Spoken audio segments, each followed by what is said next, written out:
Okay, तो जय श्री राम दोस्तों, आप सभी का स्वागत करता हूँ मैं आज की एक और नई वीडियो के अंदर। दोस्तों आज का जो वीडियो होने वाला है, आज की वीडियो में हम लोग करने वाले हैं क्लास 10th के जितने भी इंपॉर्टेंट राइटर्स हैं हिंदी के अंदर, उन सभी को हम ट्रिक के साथ उनका जीवन परिचय समझने की कोशिश करेंगे।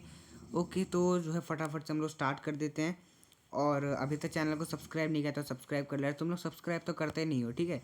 तो छोटा सा एक बटन होगा इस तरह से, यहाँ पे लिखा होगा सब्सक्राइब, और तुम्हें इसको सब्सक्राइब करना है। फिर यहाँ पे आएगा घंटी, उसको ऐसे दबा देना। बेसिकली ऑल आइकन होता है, ठीक है? और वीडियो को लाइक भी कर देना। ओके, तो चलिए हम जो है बढ़ते हैं नीचे की तरफ। तो सबसे पहले देखते हैं सबसे ज़्यादा इंपॉर्टेंट राइटर में पहले लिस्ट पे कौन आते हैं। तो सूरदास जी, ठीक है, मोस्ट इंपॉर्टेंट राइटर हैं। यहाँ पे आप देख सकते हैं इनका जन्म हुआ था 1478 से 1483 के बीच। अब आप कहेंगे यार ये कैसी चीज़ है, ये तो पता ही नहीं है। अच्छा, मैं समझाता हूँ ये कैसे मतलब होता है। जैसे फॉर एग्जांपल मेरा जन्म हुआ था 2010 में, ठीक है? अब मान लो कि मैंने किसी को बताया कि मेरा जन्म हुआ था 2011 में, और किसी को मैंने बताया कि 2009 में। अब बेसिकली वैसे तो दोनों सही है ना, क्योंकि बताया तो मैंने ही है। तो जैसे कि मान लो मैं कहीं चला जाऊँ और उन लोगों को मेरे लिए गिफ्ट लेके आना है बर्थडे के दिन, तो क्या सोचेंगे मतलब गिफ्ट तो नहीं लाना है, ठीक है? तो ऐसे बोलेंगे कि जन्म हुआ था मेरा 2009 से लेके 2011 के बीच में। क्यों ऐसा सोचेंगे? 2011 में क्यों? क्योंकि मतलब अगर आमने सामने लोग टकरा जाएं तो क्या बोलेंगे, ऐसा ही कुछ हुआ ना। मतलब समझ रहे हो तुम लोग मैं क्या कहना चाह रहा हूँ? तो वैसे यहाँ पे ऐसा हुआ था, ठीक है? तो सूरदास जी जो है जब पैदा हुए थे तो काफ़ी पुराना टाइम है, 1478 और 1483। तो इस टाइम पीरियड में अगर वो पैदा हुए थे तो एग्जैक्टली कब हुए थे इस बारे में क्योंकि लोगों को नहीं पता, तो 1478 से 1483 के बीच में ही हुए थे, ठीक है? क्योंकि उनकी कुछ रचनाओं में तो 1478, कुछ रचनाओं में 1483, तो कुछ रचनाओं में इन्हीं के बीच का तक का पार्ट दिखता है। तो इनका जन्म याद रख लेना। अच्छा, कई लोगों का ऐसा मानना है कि उनका जन्म जो है रेणुका क्षेत्र में हुआ था, जिसे हम रुनकता के नाम से भी जानते हैं। वहीं कुछ विद्वानों का मानना है कि उनका जन्म दिल्ली के निकट सिंही नामक किसी गांव में हुआ था, ठीक है? ये तुम लोग ये वाला पॉइंट याद रख लेना। वे भगवान कृष्ण के भक्त थे, याद रखना। वे बचपन से ही नेत्रहीन थे, यानी कि अंधे थे, जन्मासंध थे, याद रखना। जन्मा, ठीक है, याद रखना तुम लोग, जन्मासंध थे। ओके, तो जन्मासंध थे तथा उनकी मृत्यु 1583 ईस्वी में पारसौली में हुई थी, ठीक है? तो 1583 में पारसौली में हुई थी। इनकी प्रमुख रचनाओं को अगर हम समझेंगे तो सूरसागर, साहित्य लहरी और सूरसारावली। तुम लोगों की बात बताओ, अभी मैं वीडियो बना रहा था, यही वीडियो सेम टू सेम बना रहा था अभी के अभी, और पता चला कि यहाँ पे तो कैमरा रुका पड़ा है। 8 मिनट की देखा था, तब से कैमरा रुका पड़ा था। तो चलो छोड़ो यार, अब कोई नहीं। अब तुम इसका जो है यहाँ पे फटाफट से स्क्रीनशॉट खींच लो। ये ना ऐसा नहीं कि बस इतना याद रखना, इनका परिचय काफ़ी बड़ा रहेगा।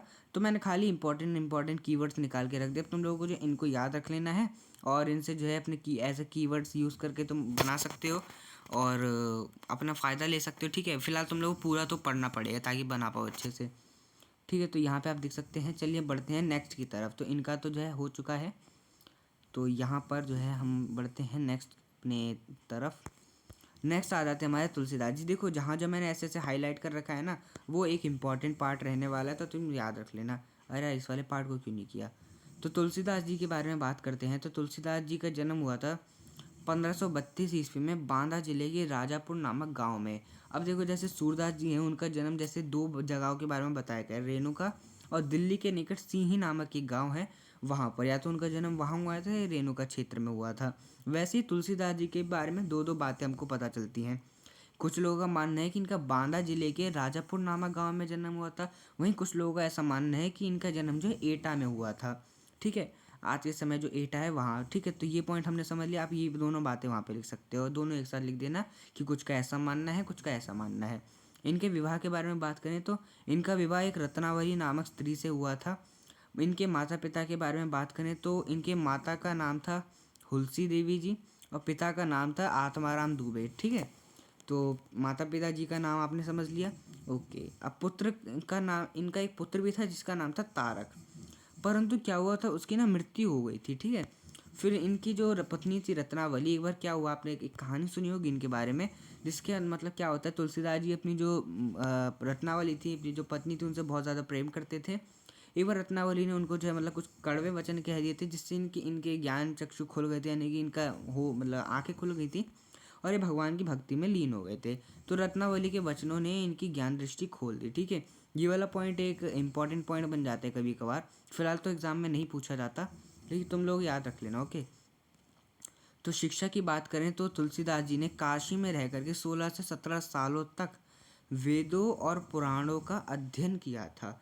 ठीक है, अब बात करें इनकी मृत्यु की, तो इनकी मृत्यु हुई थी सन 1623 ईस्वी को, काशी में हुई थी। ओके, सो अब इनकी रचनाएं के बारे में देख लेते हैं। इनकी मुख्य रचना तो है हनुमान चालीसा, श्री रामचरितमानस, जानकी मंगल, दोहावली और आदि।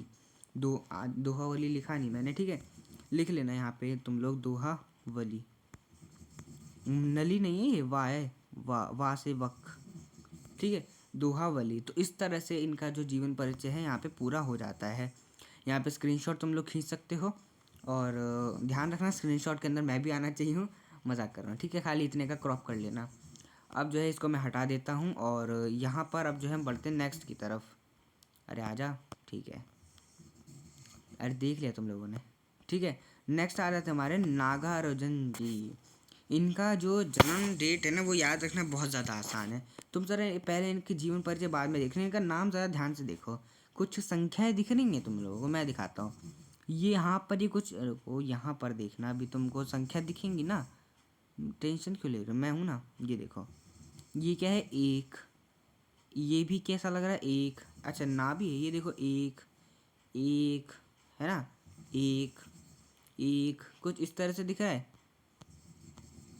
ओके, ठीक है, तो यहाँ देखो एक एक दिख रहा है ना, डर लग रहा है बाबा वीडियो बंद ना हो जाए। तो यहाँ देखो इस तरह से एक एक दिख रहा है, तो यहाँ कुछ 11 जैसा नहीं लग रहा, कुछ 11 जैसा हो। अच्छा, अब क्योंकि नागार्जुन जी तुलसीदास जी, सूरदास जी की तरह नहीं है ना, कि मतलब कि ये बहुत टाइम पहले पैदा हुए थे। इनका जन्म इसी में आसपास हुआ था, तो 2000 में भी नहीं हुआ होगा। थोड़ा सोचो सोचो, 19वीं शताब्दी के आसपास, तो 1900 में ही हुआ था। मिल गई, याद रखना इनका नाम ध्यान से देख लेना तुम, थोड़ा सा नाम में तुमको दिख जाएगा एक एक एक एक। तो 1911 में इनका जन्म हुआ था। 1911 बिहार के दरभंगा, एक जगह है बिहार के अंदर दरभंगा नामक एक जिले के सतलखा नामक गांव में। अब तुम लोगों को याद ना हो तो खाली बिहार के दरभंगा नामक जिले में याद रख देना कि बिहार के दरभंगा नामक जिले के एक छोटे से गाँव में इनका जन्म हुआ था। ठीक है, नहीं याद हो तो खाली सतलखा नामक गांव में लिख देना, इनका जन्म यहाँ पर हुआ था। ओके, इनके माता पिता का देहांत जो है इनकी अल्पायु में, यानी कि छोटे थे जब नागार्जुन जी, तभी हो गया था। ठीक है, इनका पालन पोषण फिर कैसे हुआ आपको पता है। इनका पालन पोषण को पाला एक रूढ़िवादी ब्राह्मण परिवार ने, यानी कि ब्राह्मण परिवार था उसमें इनका पालन पोषण हुआ। रूढ़िवादी मतलब उनका पूरा जो कुल था, जो पीढ़ी दर पीढ़ी थी, ब्राह्मण थी। ठीक है, कट्टर ब्राह्मण थी। ओके, तो यहाँ देखो, अब इनकी शिक्षा के बारे में बात करें तो एक संस्कृत विद्यालय में हुई। ये संस्कृत विद्यालय कहाँ था, इन्हीं के गांव में था, यानी कि ऐसा कह सकते हो इनकी शिक्षा, इनकी प्रारंभिक शिक्षा इन्हीं के गांव में पूरी हुई। फिर हम पढ़ते हैं कि सन 1936 में श्रीलंका जा कर के बौद्ध धर्म से इन्होंने दीक्षा ली थी। ठीक है, मित्र जो थे इनके, जो दोस्त थे, इनको नागा बाबा के नाम से कहते थे, कि नागा बाबा नागा बाबा। ठीक है, तो नागार्जुन जी को नागा बाबा कहते थे। ठीक है, अर्जुन की जगह ये। इनकी बात करें मृत्यु की तो सन 1998 में इनकी मृत्यु हो गई थी। इनका जन्म हुआ था 11 में और मृत्यु हुई थी इनकी 98 में, यानी कि लगभग इतने साल ये जी चुके थे। ठीक है, तो ठीक है, और बात करें इनकी रचनाओं की तो इनकी मुख्य रचना तो वैसे काफ़ी सारी हैं, लेकिन अभी के लिए तुम इतनी सुन लो। वरुण के बेटे, प्यासी पत्थर आँखें, चना जो गरम, तुमने कहा था, इस तरह से इनकी कुछ रचनाएं हैं। तुम जो है इनका अपनी बुक के अनुसार भी पढ़ लेना, मैंने काफ़ी छोटा छोटा करके लिख दिया है। ठीक है, खाली बहुत ज़्यादा इंपॉर्टेंट पॉइंट्स हैं, और मैं जिनको एक्सप्लेन नहीं भी करना था ना उनको भी मैंने कर दिया है। ठीक है, तब जाके इतना बड़ा, वरना बहुत आसान होता है जीवन परिचय याद करना। अभी तो फ़िलहाल तुम स्क्रीनशॉट खींच लो इसका, मैं साइड में हूँ। ओके, यहाँ पे कुछ भी नहीं है, यहाँ आ जाता हूँ मैं, खींच लिया। चलिए अब बढ़ते हैं नेक्स्ट की तरफ, और यहाँ आ जाते हैं हमारे स्वयं प्रकाश जी। अच्छा, इनका जीवन परिचय जानने से पहले ना एक बड़ी ऐसी बात हम लोग को बताता हूँ। देखो, जब हमारा देश आज़ाद हुआ था तो उस समय जो है सभी और खुश थे, सब लोग खुश थे ना जब देश आज़ाद हुआ था। तो कैसे था, सभी और प्रकाश हो रखा था, सभी और लाइटें जल रही थी, सभी और जगमगा रहा था पूरा देश, है ना, झंडे फहराए जा रहे। तो ऐसा सीन तो दिमाग में याद रखना।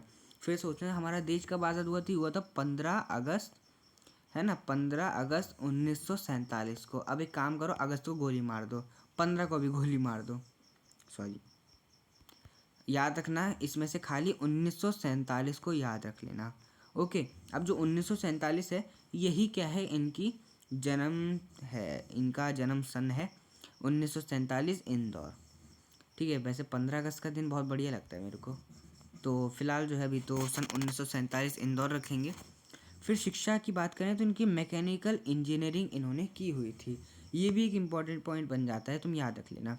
अब बचपन इनका राजस्थान में बीता था और नौकरी भी वहीं मिली थी। इनका जन्म इंदौर में हुआ था लेकिन बचपन राजस्थान में बीता था और नौकरी भी वहीं मिली थी।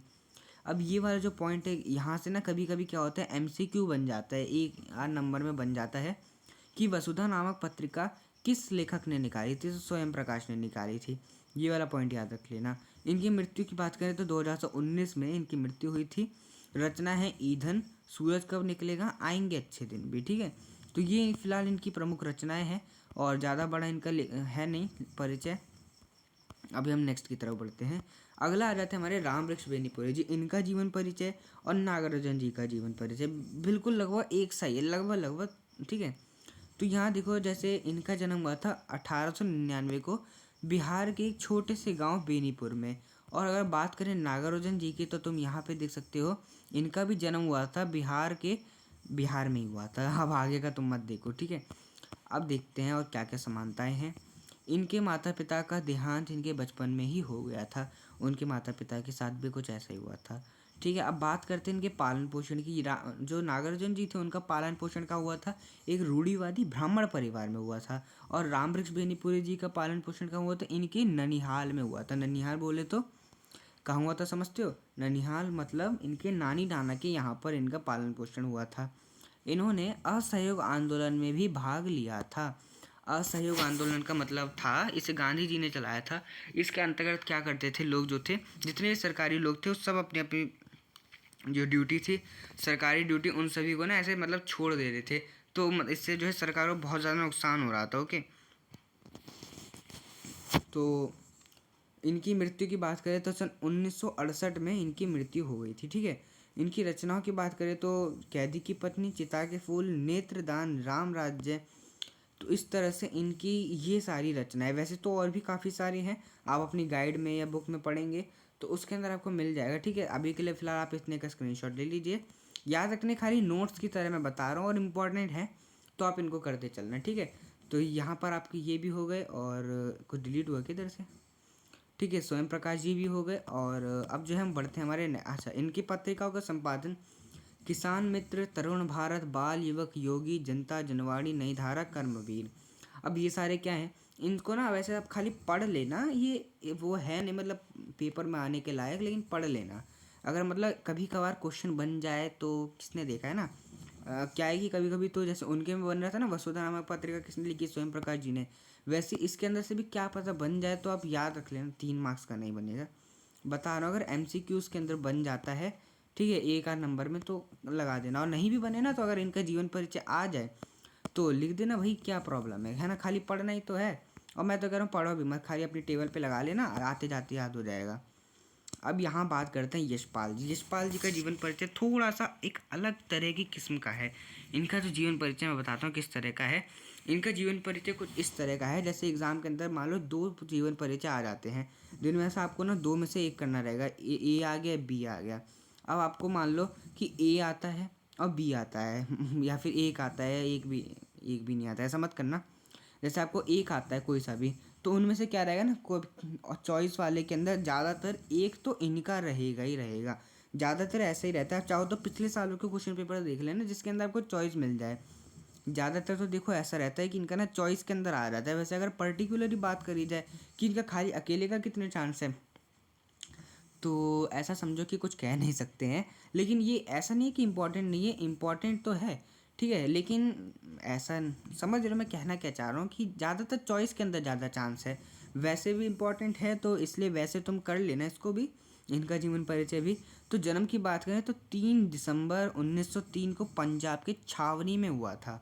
ठीक है, याद रखना। फिर बात करें इनकी शिक्षा हुई थी इनकी फिरोजपुर ज़िले से, मैट्रिक परीक्षा में प्रथम आए थे। शिक्षा हुई थी इनकी फिरोजपुर से और वहाँ से इन्होंने करी थी मैट्रिक, और उसमें जो है फर्स्ट नंबर लेके आए थे, फर्स्ट रैंक इनकी आई थी। फिर बात करते हैं कॉलेज। ये जो है कॉलेज के समय में क्रांतिकारी बन गए थे, ऐसा ही जो है मन्नू भंडारी ने भी किया था, ऐसे ही स्वयं प्रकाश जी ने भी किया था, ऐसे ही प्रेमचंद जी ने भी किया था, और जितने भी जो है लेखक हैं उन सभी ने भी ऐसा ही किया था। नागराजन जी ने भी ऐसे किया था, रामकृष्ण बेनीपुरी जी ने भी ऐसे ही किया था। ठीक है, लेकिन इनका जो है थोड़ा सा सीन थोड़ा ज़्यादा ही है, तो वो कैसा है वो मैं समझाता हूँ। इन्होंने भी अपनी छात्रवृत्ति को ठुकरा दिया था और सरकारी कॉलेज में नाम नहीं लिखवाया था। आई थिंक असहयोग आंदोलन चल रहा था, इस वजह से ऐसा नहीं किया होगा। ठीक है, अब बात करते हैं, आप लोग जो एसएसटी के अंदर पढ़ते होंगे, जो भगत सिंह थे उन्होंने दिल्ली में असेंबली जो चल रही थी, परेड वगैरह, उसके अंदर बम फेंक दिया था, और जो सार्जेंट सैंडर्स जो थे उनको जो था उसको गोली भी मार दी थी भगत सिंह जी ने। तो वैसा वैसा कुछ था, तो उन्होंने अकेले ऐसा नहीं किया था, उनके साथ और भी लोग थे। अब उन्हीं में से एक अपने यशपाल जी भी थे। तो यहाँ देखो, भगत सिंह जी द्वारा सार्जेंट सैंडर्स को गोली मारना, दिल्ली असेंबली में बम फेंकना आदि कार्यों में इनका भी हाथ था। ठीक है भाई, मेरे को इनका जीवन परिचय पढ़ने के बाद पता चला कि ये भी उधर थे। फिर पता चला कि इनका विवाह कब हुआ था। इनका विवाह हुआ था प्रकाशवती कपूर से, और कहाँ हुआ था, जेल के अंदर ही इनका विवाह हो गया था 1936 में।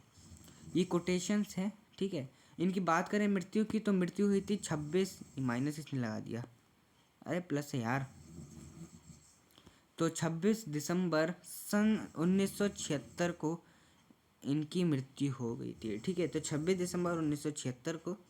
बात करें रचनाएं, तो रचना है पिंजरे की उड़ान, वो दुनिया, ज्ञानदान आदि। तो फिलहाल इनका काफ़ी मतलब बड़ा था जीवन परिचय, हमने काफ़ी ज़्यादा इसको छोटा सा कर दिया है, और अभी के लिए तो फ़िलहाल आप इसका स्क्रीनशॉट खींच लीजिए, मैं इसे मिटाने वाला हूँ। तो यहाँ पे मैंने मिटा दिया, अब अच्छा से खींच लीजिए, क्लियर हो गया। अब बढ़ते हैं नेक्स्ट की तरफ। नेक्स्ट है हमारी मन्नू भंडारी।